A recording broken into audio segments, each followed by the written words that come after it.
Halo semuanya, perkenalkan saya Francisca Daran, salah satu mahasiswi Universitas Citra Bangsa, Prodi D3 Kebidanan kelas A semester 3. Pada video ini saya akan menjelaskan tentang penolakan terhadap tindakan pidana korupsi.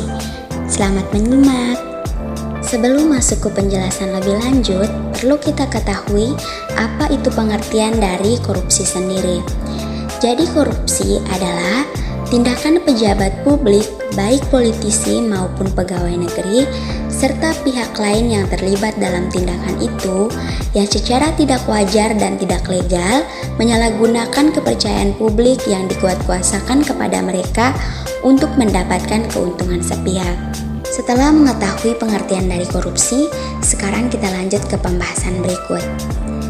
Jadi, jika dilihat dari sudut pandang hukum, tindakan korupsi mencakup 4 unsur. Yang pertama, melanggar hukum yang berlaku. Yang kedua, penyalahgunaan wewenang. Yang ketiga, merugikan negara. Dan yang keempat, memperkaya diri sendiri dan orang lain dengan cara yang tidak sah. Tindakan pidana korupsi ini dibagi menjadi beberapa jenis. Yang pertama, memberi atau menerima hadiah atau janji. Yang kedua, pemerasan dalam jabatan. Yang ketiga, ikut serta dalam melakukan tindakan. Jadi meskipun kita tidak melakukan tindakan korupsi, namun kita mendukung seseorang untuk melakukan tindakan korupsi, di situ kita juga terlibat dalam kasus tindakan korupsi. Jenis tindakan pidana korupsi yang keempat adalah pemerasan dalam jabatan. Yang kelima, menerima gratifikasi. Dan yang keenam adalah korupsi waktu. Jadi korupsi ini tidak menyangkut tentang uang saja, tetapi korupsi juga bersangkutan dengan waktu, di mana kita menyalahgunakan waktu atau tidak menggunakan waktu dengan baik. Berikut ada beberapa hal yang menjadi penyebab terjadinya korupsi. Yang pertama, karena kurangnya transparansi pada saat pengambilan keputusan dalam penyelenggaraan pemerintah. Yang kedua, kebutuhan pendanaan yang sangat besar. Yang ketiga, karena lamanya hukum profesi. Yang keempat, karena kurangnya kesadaran masyarakat untuk ikut memberantas korupsi. Dan yang kelima, karena lamanya ketertiban dan penegakan hukum.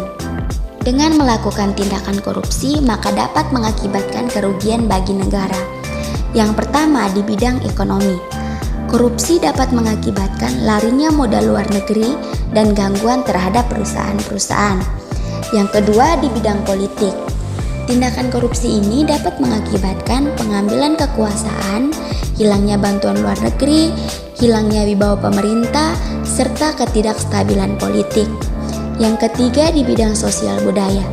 Korupsi dapat mengakibatkan revolusi sosial dan ketimpangan sosial. Dan yang keempat, di bidang administrasi negara.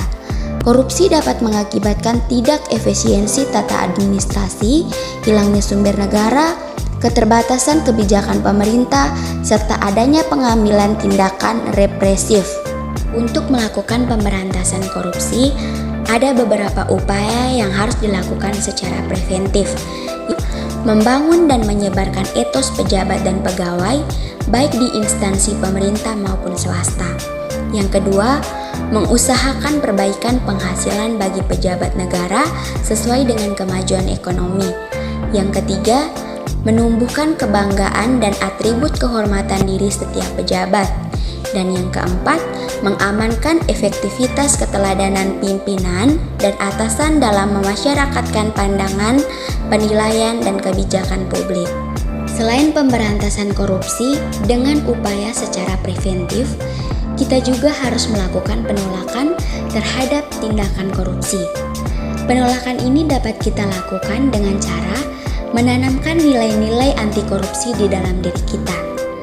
Ada 9 nilai anti korupsi yang dapat kita tanamkan di dalam diri kita, yaitu kejujuran, peduli, mandiri, disiplin, tanggung jawab, kerja keras, sederhana, adil, dan berani.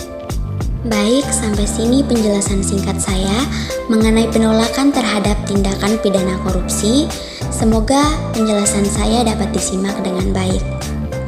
Jangan biarkan korupsi merusak bangsa Indonesia. Maka marilah kita menanamkan nilai-nilai anti korupsi di dalam diri kita agar Indonesia terhindar dari korupsi. Stop corruption. Thank you.